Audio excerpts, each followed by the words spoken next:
Hello dear students, welcome to Bright Benchers Academy.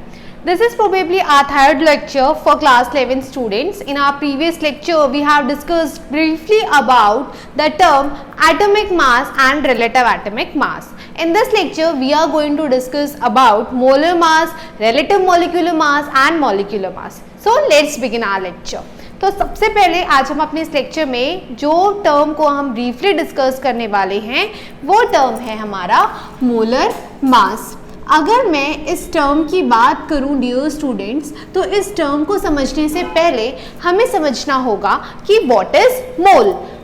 हम सबसे पहले समझेंगे व्हाट इज मोल। अगर मैं मोल की बात करूं तो इस वर्ड को सुनते ही आपको अपनी प्रीवियस क्लास के कुछ कंसेप्ट्स याद आ ही गए होंगे। आपने अपनी क्लास 9th में इस मोल कंसेप्ट का एक बहुत ही क्विक इंट्रोडक्शन सीखा था। तो चलिए बात करते हैं मोल की। तो अगर मैं मोल को समझाना चाहूँ तो पहले मैं इसे एक एग्जाम्पल की तरह समझाती हूँ। अगर मैं आपसे कहूँ कि मेरे पास 1 डजन ऑफ मार्कर प्रेजेंट है, तो आपको सीधे सीधे पता चल जाएगा 1 डजन का मतलब होता है 12 in number. That means what कि मेरे पास 12 मार्कर प्रेजेंट है। ठीक वैसे ही अगर मैं आपसे कहूँ कि मेरे पास 1 मोल मार्कर प्रेजेंट है, इट मीन्स व्हाट कि मेरे पास कितने नंबर ऑफ मार्कर प्रेजेंट हैं। मेरे पास प्रेजेंट हैं 6.023 into 10 to the power 23 number of markers are present. इसका मतलब क्या हुआ कि जिस तरीके से 1 dozen is equal to 12 in number होता है, ठीक उसी तरह 1 mole is equal to 6.023 into 10 to the power 23 in numbers होता है। Mole is an SI unit through which the amount of substance is calculated. Okay, mole जो है वो SI यूनिट भी होता है जिसके थ्रू हम अमाउंट ऑफ सब्सटेंसेस को मेजर करते हैं, कैलकुलेट करते हैं। तो डियर स्टूडेंट्स, आई होप कि आपको समझ में आ गया होगा कि मोल क्या होता है। ठीक, ये जो नंबर है that is what 6.023 into 10 to the power 23, हम इस नंबर को कैपिटल N और कैपिटल A से भी रिप्रेजेंट करते हैं। Now what is the meaning of NA? NA का मतलब होता है Avogadro's number. NA stands for Avogadro's number. Okay, Avogadro was the well known famous scientist और उन्हीं साइंटिस्ट को ट्रिब्यूट देने के लिए उनको एक नंबर असाइन किया गया और वो नंबर क्या था 6.023 इंटू 10 टू द पावर 23। आप इसे क्या कह सकते हैं, इस नंबर को हम in the form of NA भी रिप्रेजेंट कर सकते हैं। तो इसका मतलब क्या हुआ कि आप 1 मोल को अगर 1 mole is equal to NA भी लिखेंगे तो ये भी क्या है, it is also the correct form. तो आप 1 mole is equal to what, Avogadro's number. तो चलिए अब हम समझते हैं मोलर मास को। तो मोलर मास को समझने के लिए मैं अगेन एक एग्जांपल लेती हूँ। सपोज कि मैंने आपसे कहा कि ये जो मार्कर है, इस मार्कर का मास कितना है 20 ग्राम्स। तो एक मार्कर का मास कितना हुआ 20 ग्राम्स। 2 मार्कर का मास कितना होगा 40, 3 का 60, 4 का 80 एंड सो ऑन। अगर मैं आपसे कहूं कि 1 मोल मार्कर का मास कितना होगा तो आप क्या कहेंगे, 1 मोल मार्कर का मास कितना हुआ, 1 मोल मार्कर का मास कितना हुआ, एक मार्कर का मास कितना है 20 ग्राम्स। तो 1 मोल मार्कर का मास कितना हुआ 20 into NA, that is your what, NA is equal to what 6.023 into 10 to the power 23, right. तो यहाँ पर आपका जो भी आंसर आएगा that will be equal to the mass of 1 mole of marker. Okay, तो इसका मतलब क्या हुआ कि जब भी हम किसी सब्सटेंस के 1 मोल का मास कैलकुलेट करते हैं, ध्यान से सुनिएगा, जब भी हम किसी सब्सटेंस के 1 मोल का मास कैलकुलेट करते हैं वही आपका क्या हो जाता है, मोलर मास हो जाता है। तो सिमिलरली यहाँ पर हमने मार्कर का 1 मोल मार्कर का जो मास कैलकुलेट किया है और यहाँ पर जो भी हमारा XYZ आंसर आया है, तो ये जो हमारा आंसर है this is the molar mass of marker. This is what, this is the molar mass of marker.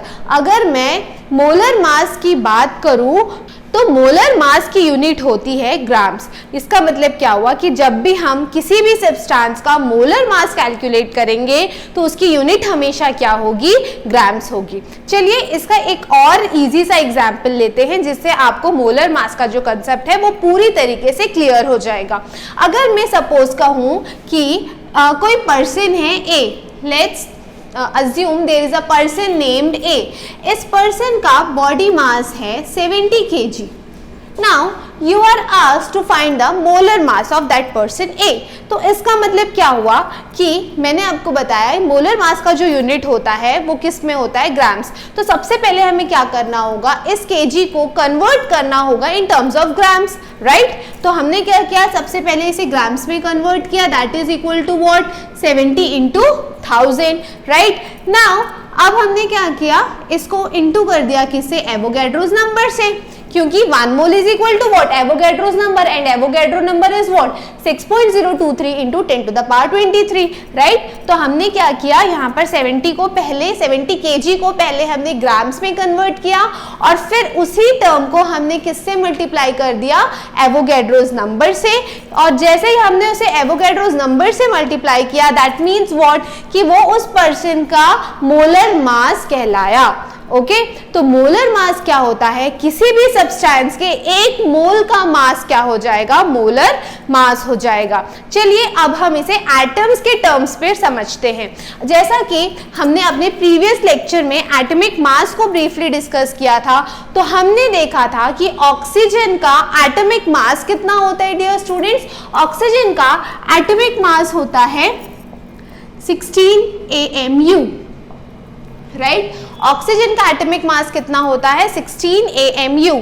अगर मुझे इस ऑक्सीजन का मोलर मास कैलकुलेट करना है तो सबसे पहले मुझे क्या करना होगा, इस AMU को ग्राम्स में कन्वर्ट करना होगा, क्योंकि मोलर मास की जो यूनिट होती है वो क्या होती है डियर स्टूडेंट्स, ग्राम। हम मोलर मास को किस टर्म्स में कैलकुलेट करते हैं, in terms of gram. Okay तो सबसे पहले हमें क्या करना है, इस 16 AMU को ग्राम्स में कन्वर्ट करना है। और ये तरीका मैंने आपको ऑलरेडी अपने पिछले लेक्चर में बताया हुआ है कि किसी भी एटम के मास को हम ग्राम में कन्वर्ट कैसे करते हैं। हमने देखा था कि 1 AMU was equal to 1.66 into 10 to the power minus 24 gram, right. 1 AMU was equal to 1.66 into 10 to the power minus 24 ग्राम। तो अगर मैं ऑक्सीजन के एक एटम का मास ग्राम के टर्म्स में निकालूंगी तो वो क्या आ जाएगा, 16 into 1.66 into 10 to the power minus 24। अब हमें क्या निकालना है, इस ऑक्सीजन का मोलर मास निकालना है, तो मैं इसे किसे इंटू कर दूंगी, एवोगैड्रोस नंबर से, राइट। तो ये हमारा क्या निकल गया, ऑक्सीजन का मोलर मास निकल गया। सिमिलरली अगर मैं नाइट्रोजन के मोलर मास को कैलकुलेट करने की बात करूं तो नाइट्रोजन के मोलर मास को हम कैसे कैलकुलेट करेंगे, 14 into 1.66 into 10 to the power minus 24 into Avogadro's number, right. Similarly अगर मैं सोडियम के मोलर मास को कैलकुलेट करना चाहूँ तो कैसे कैलकुलेट करेंगे, 23 AMU इज व्हाट, सोडियम के एक एटम का mass, that is what, atomic mass, into 1.66 into 10 to the power minus 24, क्योंकि मुझे उसे ग्राम के टर्म्स में निकालना है। अब उसके मोलर मास को कैलकुलेट करने के लिए मैं उसे किससे मल्टीप्लाई कर दूंगी, एवोगैड्रोस नंबर, यानी कि 6.023 इंटू 10 टू द पावर 23। तो इस तरीके से आप किसी भी एटम के मोलर मास को कैलकुलेट कर सकते हैं। चलिए अब हम देखते हैं कि यहाँ पर ये वाले जो टर्म्स है, that is what, 1.66 into 10 to the power minus 24 into Avogadro's number. अगर हम इसे कंबाइनली सॉल्व कर लेते हैं तो उसके बाद जो भी वैल्यू आएगी तो हम उसे जस्ट इनके एटॉमिक मास से इनटू कर देंगे, तो हमें जो है एक अप्रॉक्सीमेट आंसर मिल जाएगा। ओके तो चलिए अब हम पहले इन जो रिपीटिंग टर्म्स हैं, यहाँ पर ये जो रिपीटिंग टर्म्स हैं इनको सॉल्व करके देखते हैं। तो यहाँ पर जो टर्म रिपीट हो रहा है that is what, 1.66 into 10 to the power minus 24। तो इसको मैं 1.66 को अप्रॉक्स मैंने 1.7 ले लिया, ठीक।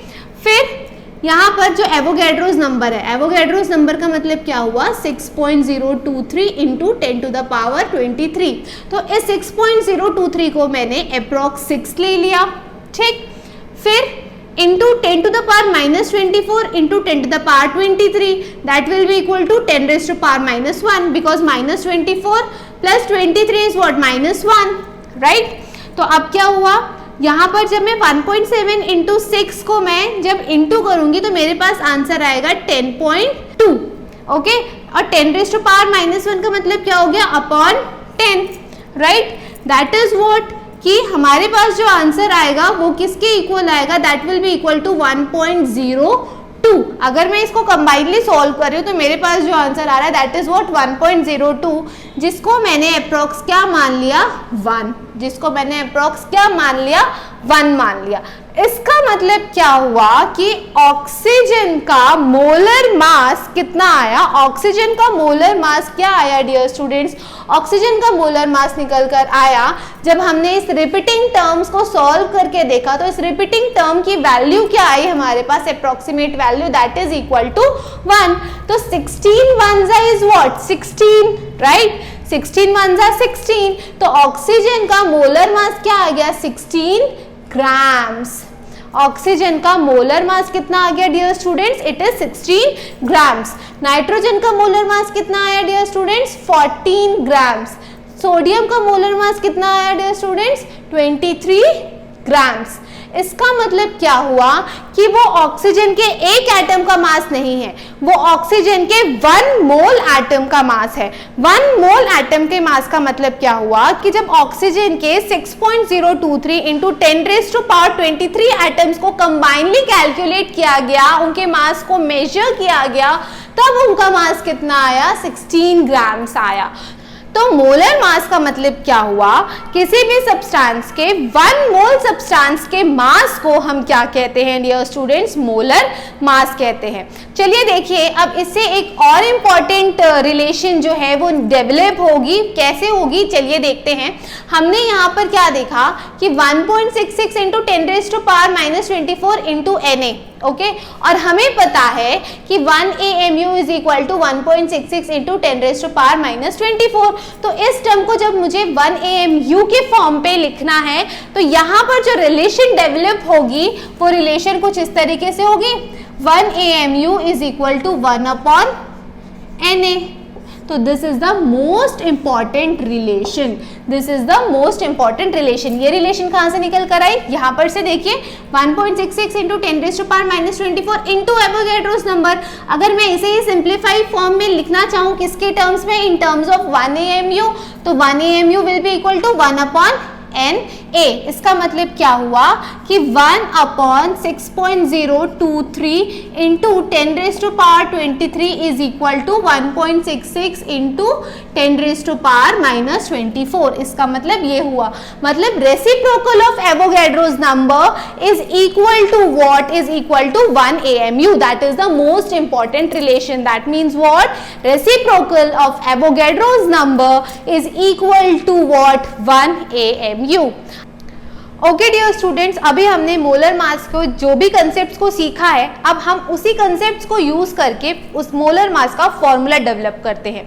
किस तरीके से, चलिए देखते हैं। अभी हमने क्या देखा कि मोलर मास इज व्हाट, किसी भी सब्सटेंस के 1 मोल का मास ही क्या कहलाता है, मोलर मास कहलाता है। तो मोलर मास का फॉर्मूला क्या हो जाएगा, मास of 1 unit in what, in terms of grams into Avogadro's number. यही आपका क्या हो गया, मोलर मास हो गया। ठीक उसी तरह जिस तरीके से हमने मार्कर का एग्जाम्पल लिया था, यदि एक मार्कर 20 ग्राम्स का है तो 1 मोल मार्कर का मोलर मास क्या हो जाएगा। तो हमने क्या किया था, मास of 1 marker in terms of gram into Avogadro's number, right. तो इसी तरीके से क्या हुआ कि कॉन्सेप्ट को सीखते सीखते हमने किसी भी टर्म के फॉर्मूला को डेवलप करना भी सीख लिया। यदि आपका कंसेप्ट क्लियर है तो आपको किसी भी फॉर्मूले को रटने की जरूरत नहीं है। तो यहां से हमने क्या देखा कि मोलर मास के फॉर्मूला क्या हो गया, मास of 1 unit in terms of gram into Avogadro's number. This is what, this is the formula of molar mass. चलिए, अब हमने अभी तक जितने भी टर्म्स को सीखा है उसको समराइज वे में थोड़ा सा रिकॉल कर लेते हैं ताकि आपका जो भी कंसेप्ट है वो और भी स्ट्रांग हो जाए। सपोज कि अगर मैं अगेन बात करूं ऑक्सीजन की, यहाँ पर ऑक्सीजन के डिफरेंट टर्म्स को रिप्रेजेंट करने के लिए यहाँ पर आपको एक टर्म दिया हुआ है 16, ऑक्सीजन की एक वैल्यू दी हुई है 16, दूसरी वैल्यू आपको दी हुई है ऑक्सीजन की प्रॉपर्टी से ही रिगार्डिंग 16 AMU और थर्ड प्रॉपर्टी दी हुई है 16 ग्राम्स। तो अब आप इन तीनों टर्म्स को देखकर बताइए कि यहाँ पर जो 16 है वो ऑक्सीजन के बारे में क्या कहना चाहता है। 16 AMU ऑक्सीजन की कौन सी प्रॉपर्टी को डिफाइन कर रहा है, 16 ग्राम्स ऑक्सीजन किस बारे में बता रहा है, ऑक्सीजन के किस प्रॉपर्टी को डिनोट कर रहा है। तो यहाँ पर ये जो 16 है ये ऑक्सीजन के किसके बारे में बता रहा है, ऑक्सीजन के रिलेटिव एटॉमिक मास के बारे में बता रहा है। क्योंकि मैंने आपको अपने पिछले लेक्चर में ही बताया था कि रिलेटिव एटॉमिक मास हमें क्या डिफाइन करता है, ये डिफाइन करता है कि आपका कोई atom 1/12 into mass of 1 carbon 12 atom से कितने टाइम्स हेवियर है, और वो एक डायमेंशन लेस क्वांटिटी होती है, राइट, डायमेंशन लेस यूनिट होता है। तो यहाँ पर जब वो सिर्फ 16 लिखा है तो आपको सीधे सीधे समझ में आ जाएगा कि वो किसके बारे में बता रहा है, ऑक्सीजन के रिलेटिव एटॉमिक मास के बारे में बता रहा है। वहीं जब 16 AMU लिखा हुआ है तो ये ऑक्सीजन के एक एटम के मास के बारे में बता रहा है, यानी कि ये क्या हो गया, ये ऑक्सीजन का एटॉमिक मास हो गया। जब 16 ग्राम्स कह रहा है तो 16 ग्राम्स क्या बता रहा है कि ये ऑक्सीजन की किसके बारे में बात कर रहा है, ये ऑक्सीजन के मोलर मास की बात कर रहा है। I hope you people are clear with the terms relative atomic mass and molar mass. Okay, now let's proceed towards our next term, that is your what, that is your relative molecular mass. तो चलिए dear students, अब हम बात करते हैं अपने next term की, that is your what, relative molecular मास। अगर मैं रिलेटिव मॉलिक्यूलर मास की बात करूं तो ये भी ठीक वैसे ही रिलेटिव एटॉमिक मास की तरह है, लेकिन यहाँ पर हम एक मॉलिक्यूल की मास की बात करते हैं। अगर मैं रिलेटिव मॉलिक्यूलर की मास की बात करूं तो it is a number that tells us how much a molecule is heavier than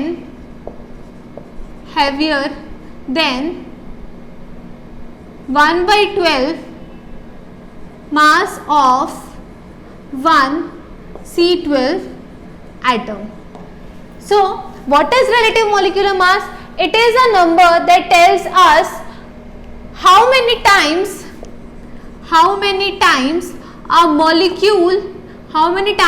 a molecule is heavier than 1/12 mass of 1 carbon 12 atom. Again हम यहाँ पर क्या कर रहे हैं, किसी एक मॉलिक्यूल को किसके रेफरेंस में, किसके रिलेशन में हम उसको कंपेयर कर रहे हैं in terms of 1/12 into mass of 1 carbon 12 atom. तो रिलेटिव मॉलिक्यूलर मास का जो फॉर्मूला निकल कर आता है वो क्या हो जाएगा dear students, it will be equal to mass of 1 molecule upon 1/12 into mass of 1 C12 atom, right? ठीक उसी तरह जिस तरीके से हमने रिलेटिव एटॉमिक मास को कैलकुलेट किया था। रिलेटिव एटॉमिक मास में हम यहाँ पर क्या लिख रहे थे, मास of 1 atom upon 1/12 into mass of 1 C12 atom, right. और यहाँ पर हम क्या कर रहे हैं, रिलेटिव मॉलिक्यूलर मास में हम एक मॉलिक्यूल के मास की बात करते हैं। So this is your what, this is your relative molecular mass. Now let's understand what is a molecular mass. Now let's discuss about the term molecular mass. Molecular mass is simply defined as the sum of the atomic masses of all the elements present in a molecule is your what, molecular mass. For example, अगर मैं बात करूं H2O के molecular mass की, तो यहाँ पर हम देख रहे हैं कौन कौन से एलिमेंट्स इन्वॉल्व हैं। हाइड्रोजन के कितने एटम इन्वॉल्व है, 2 atom, as well as 1 atom of oxygen. तो इस मॉलिक्यूल का, इस वाटर के मॉलिक्यूल का मास कितना हो जाएगा, हाइड्रोजन का मॉलिक्यूलर मास कितना होता है 1, बट कितने एटम प्रेजेंट है, 2 एटम प्रेजेंट है, plus atomic mass of what, atomic mass of oxygen. तो इस वाटर मॉलिक्यूल का मॉलिक्यूलर मास कितना हो गया 18। अब देखिए यहाँ पर क्या होता है कि हम एटम के मास को किस यूनिट में हम उसे मेजर कर रहे थे, इन terms of AMU, that is your what atomic mass unit. बाद में क्या हुआ कि मॉलिक्यूल को भी हम AMU के फॉर्म में क्या करने लग गए, कैलकुलेट करने लग गए। लेकिन बाद में क्या हुआ, ऐसे फर्दर साइंटिस्ट आए और उन्होंने कहा कि अब ये कोई एक सिंगल एटम नहीं है, ये ग्रुप ऑफ एटम है, यानी कि ये क्या हो गया, ये एक मॉलिक्यूल हो गया। मॉलिक्यूल का मतलब क्या हुआ, ग्रुप ऑफ एटम्स, राइट। तो अब हम किसी भी मॉलिक्यूल के मास को AMU के फॉर्म में कैसे लिख सकते हैं, ये तो गलत हो जाएगा। तो फिर क्या हुआ, अब हम AMU के फॉर्म में ना लिखकर एट प्रेजेंट हम उनको किस में लिखते हैं, अब हम इसे लिखते हैं in terms of U, that means what 18U। तो किसी भी मॉलिक्यूल का मास क्या हो जाएगा 18U। AMU ना लिखकर अब हम उसे किस टर्म में लिखते हैं, U के फॉर्म में, that is your what U stands for unified mass. In fact अब हम एक एटम के मास को भी AMU के टर्म्स में ना लिखकर हम U के टर्म्स में ही लिखते हैं। मैंने आपको ये बात पहले इसलिए नहीं बताई ताकि आपको मैं ये बात अभी बता सकूं। अगर मैं उस टाइम पर आपको ये बात बताती तो आप थोड़ी कंफ्यूज हो जाते, राइट। इसलिए मैंने आपको ये वाली बात अभी बताई कि अब हम अगर मैं ऑक्सीजन के एक एटम की मास की बात करूं तो भी हम उसे किस टर्म्स में लिखेंगे, U के टर्म्स में लिखेंगे, दैट इज व्हाट यूनिफाइड मास। अब AMU जो है वो अपडेट होके अब हम उसे किस टर्म्स में लिखते हैं, in terms of U, that is your what unified mass. अगर हम किसी मॉलिक्यूल के मास की बात भी करें तो मॉलिक्यूल के मास को भी हम किन टर्म्स में रिप्रेजेंट करते हैं, in terms of U, that is what unified mass. Okay तो ये आपका क्या हो गया, एक मॉलिक्यूल का मास हो गया। चलिए अब हम इसे भी ऐसे समझते हैं, अगेन हम उसी कंडीशंस को लेकर समझते हैं कि जब ऑक्सीजन का आपको क्या लिखा हुआ है 16U एंड 16 ग्राम्स, तो ये आपका क्या हो गया, एक तो आपका क्या हो गया रिलेटिव एटॉमिक मास, एक आपका एटॉमिक मास और एक आपका क्या हो गया मोलर मास, राइट। अब देखिए, अब अगर मैं H2O की बात करूं तो H2O में एक जगह आपको 18 लिखा हुआ है, एक जगह आपका 18U लिखा हुआ है और एक जगह आपका 18 ग्राम्स लिखा हुआ है। तो ये जो 18 है ये आपका क्या हो गया रिलेटिव मॉलिक्यूलर मास, ये आपका क्या हो गया मॉलिक्यूलर मास और ये क्या हो गया molar mass of a molecule. That means what कि 6.023 इंटू 10⁻23 मॉलिक्यूल्स ऑफ वाटर का मास कितना होगा 18 ग्राम्स होगा। तो ये आपका क्या हो गया molar mass of water molecule, right. तो और एक बात कि अगर हम किसी मॉलिक्यूल के मोलर मास की बात करते हैं तो उसको हम ग्राम मॉलिक्यूलर मास बोलते हैं, ग्राम मॉलिक्यूलर मास। अगर हम किसी मॉलिक्यूल के मोलर मास की बात करते हैं तो उस मॉलिक्यूल के मोलर मास को हम एक नए टर्म से डिनोट करते हैं, that is your what gram molecular mass. So I hope you people are very much clear about the terms atomic mass, relative atomic mass, molar mass, relative molecular mass and molecular mass। हम अपने next lecture में एक नए term को सीखेंगे that is your what formula unit mass, और फिर उसके बाद हम इस चैप्टर से रिलेटेड कुछ बेसिक क्वेश्चंस को सॉल्व करेंगे। Till then, take care and stay home, stay safe and don't forget to subscribe our channel. Thank you.